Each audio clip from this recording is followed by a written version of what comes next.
Bonjour tout le monde, alors cette vidéo concerne les Gémeaux et les Cancers. On va aller voir une petite carte conseil pour vous demain avec l'oracle des guides spirituels. Alors Gémeaux, ça sera celle-ci. Waouh, très belle carte. On vous demande peut-être de faire la méditation ici, de prendre le temps de pouvoir méditer tranquillement, peut-être dans votre salon, enfin à l'intérieur de vous en fait finalement, mais aussi chez vous, trouver un endroit calme, apaisant.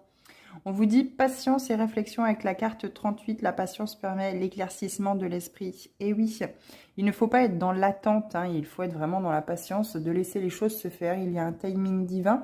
Tout vient à point à qui sait attendre, mais surtout être patient plus qu'être dans l'attente, puisque l'attente, vous savez qu'on bloque les énergies. On n'arrive pas finalement, on n'accueille pas dans notre vie ce qui nous est destiné, alors qu'en étant dans la patience, petit à petit, chaque jour, pas à pas, nous accueillons et nous laissons entrer ce qui est fait pour nous, en fait, finalement, que ce soit au niveau professionnel, au niveau financier, mais surtout dans les relations. Donc là, on vous demande sans doute, les Gémeaux, de méditer, de prendre plus de temps pour vous, pour aller vers cette relaxation, cette tranquillité de l'esprit et ne plus ressasser, ruminer des événements ou des choses qui ont pu se passer justement dans le passé, c'est le cas de le dire, et qui n'appartiennent plus justement au présent et qui doivent être évacuées. Cancer, la lune, il y a des secrets, il y a des choses cachées ici. On peut parler également aussi avec la lune de votre intuition, de votre côté féminin finalement. Ce féminin sacré qui doit peut-être être pris au sérieux et qui doit être incorporé avec votre masculin sacré.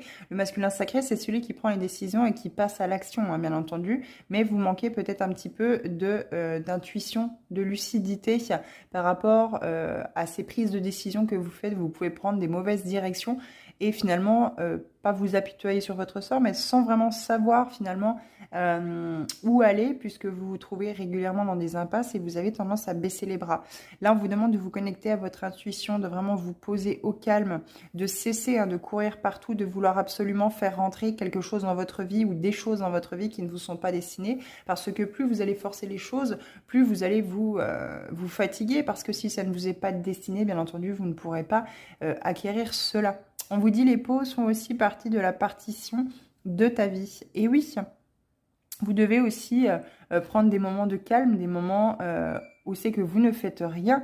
Alors, quand on vous dit ça, c'est aussi peut-être se lever un peu plus tôt le matin avant que le jour se lève ou se coucher un peu plus tard pour pouvoir profiter justement pendant ces vacances, par exemple, si vous en avez, de ces beaux rayonnements de la lune à l'extérieur et de pouvoir méditer à travers ce soleil, à travers ce ciel, rempli d'étoiles avec la lune qui éclaire. Et c'est un magnifique spectacle. Plongez-vous-y dedans.